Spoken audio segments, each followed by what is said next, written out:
Fala aí, meu povo, tranquilo com vocês? Eu sou o Glonardes, que é o Contraponto HQs. E aqui a gente conversa sobre quadrinhos, colecionismo, e revista de quadrinho, papapá, e popopô, e popopó, e papapá. Deixa eu me redar aqui. Vivemos uma época em que a gente sabe que tem muita coisa saindo atualmente muito boa.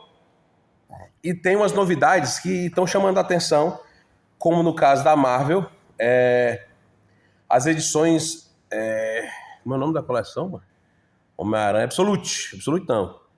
Ultimate, Absolute ADC. Homem-Aranha Ultimate, Pantera Negra Ultimate, não é Vingadores não, é aqueles outros lá. Ultimate também.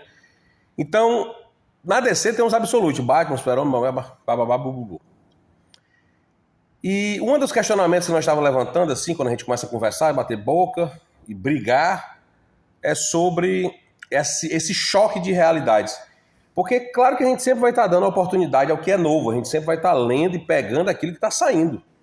Porém, a gente nunca vai esquecer o que começou a sair lá atrás e foi por cargas d'água se tornando clássicos. Por isso que você viu aí o morceguinho novo do Batman e o morceguinho do Cavaleiro das Trevas. Porque não existe essa de confrontar o que já saiu e se tornou um clássico, foi ganhando notoriedade, espaço, mídia, e se colocou num lugar de destaque. Durante muitos anos foi maturando até chegar nesse lugar que Cavaleiro das Trevas está, 300 está, Queda de Murdoch está, o Watchmen está, a Saga do Monstro do Pântano. E muita coisa que está saindo hoje, inclusive alguns materiais do Tom King, algumas coisas do Straczynski, algumas coisas do Zdarsky, algumas coisas do Brubaker. Então, muita gente tem se questionado e colocado à prova, roteiristas antigos e roteiristas que estão trabalhando agora na atualidade. E, cara, se a gente for analisar, não dá pra gente fazer esse tipo de choque, porque sempre vai partir de uma coisa chamada gosto. Tem muita gente que gosta da Ano 1 do Batman, tem gente que gosta da Queda do Murdoch, do Demolidor, tem gente que gosta da 300 do Cavaleiro das Trevas e do 300, que são, querendo ou não, saíram da mesma mente criativa e que estão aí tomando de conta de tudo. Mas tem gente que hoje estão adorando a fase da Mulher Maravilha do Tom King, com mais questionamento que a gente escute, tem gente gostando da fase nova do Homem-Aranha, que muita gente critica, mas muita gente adora.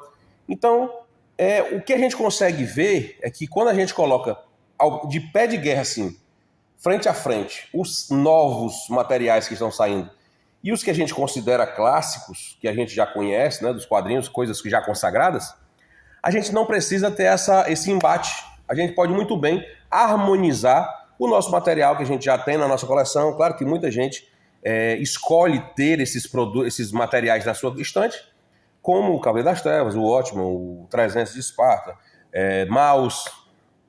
São HQs que durante muitos anos vêm ocupando essas listas de melhores do ano, melhores do cara que comprou e tal, porque cada um de nós tem as suas listas. E a gente às vezes fica meio puto com o que está saindo atualmente, porque a gente fica colocando a qualidade do que saiu lá atrás com aquilo que está saindo hoje. A gente não pode fazer essa comparação, cara, porque são tempos diferentes, formas de visões diferentes. Claro que a HQ, né, o formato da HQ, a ideia de como vai ser enquadrado, como vai ser contada a narração gráfica, são praticamente os mesmos, né? Poucas pessoas estão fugindo do que a fórmula dos quadrinhos. Porém, a gente tem encontrado, sim, desenhistas muito bons, como o próprio Jorge Mendes, o Dan Mora, roteiristas também muito bons, como o próprio Tom King já recebeu aí o título de Alan Moore dessa geração, que aí eu já não vou entrar nesse mérito, mas bater assim de frente para criar uma rixa entre clássicos antigos e coisas novas que estão saindo, eu acho injusto. Porque esse material que está saindo agora não teve a maturação, não teve o tempo, não teve uma conquista após conquista para chegar num lugar como materiais que já fazem um tempão que estão na mídia aí ganharam, como opiniões de pessoas de peso. Tem muita galera aí que começou a opinar sobre alguns materiais e esses materiais foram galgando lugares nas estantes, foram para a prateleira de cima, como a gente chama, porque esse tipo de galera começou a anunciar o quadrinho, falar do quadrinho, fazer resenha do quadrinho. E esse material que está saindo agora ainda não teve isso, ainda não teve essa oportunidade de ser avaliado como deveria. Então, para a gente não ser injusto e dizer, não, isso está saindo agora tudo lixo, porcaria, não presta para nada, é complicado.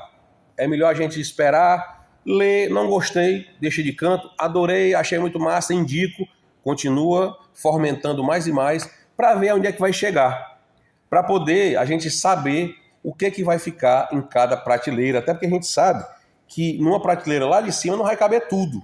Então vai ter que ter coisa na segunda prateleira, na terceira, na quarta, e a gente vai ter que ter maturidade para começar a entender quais são os quadrinhos que a gente vai estar indicando e comprando para a gente, para a nossa coleção.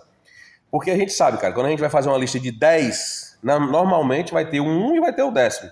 E não necessariamente o primeiro é melhor do que o 10º, o 9º é melhor do que o segundo, o terceiro é melhor do que o 7º. Normalmente existe essa lista porque precisa ser numerada, e aí é do 1 ao 10, do 1 ao 5, do 1 ao 3, né? Então, para deixar claro uma coisa, para contrapor algum ponto que você possa me dar em relação a clássicos e material que está saindo agora na atualidade. Não vamos cometer a injustiça de não dar como é que eu posso dizer? Não dar a experiência do tempo. Deixa os formatos que estão saindo agora, as ideias que estão saindo agora, as fases que estão saindo agora. Não sei se você percebe, mas a maioria das vezes é assim, sai os formatos fininhos, as revistinhas, as minisséries, os encadernadinhos, depois viram capa duras, definitivos, até ônibus. Então tem coisa que está saindo hoje, que foi clássico, e hoje muita gente não está gostando. E tem muita coisa que não valia nada antigamente, agora está saindo em formato luxuoso e está todo mundo ovacionando. Então, cara, vamos tirar aqui um pouquinho o pé do acelerador, vamos colocar o pé no freio um pouquinho, para poder a gente saber e entender como analisar o que está saindo agora e desses famosos clássicos. O que é clássico já está lá. O que está saindo agora, a gente sempre está dando uma olhadinha e, querendo ou não, dar essa chance, beleza? Deixa aqui nos comentários o que você acha desse tipo de debate, do que você acha desse tipo de assunto, e se os materiais de hoje merecem essa oportunidade também de se tornarem grandes histórias como essas outras que já são consagradas na minha estante e na sua. Até o próximo vídeo.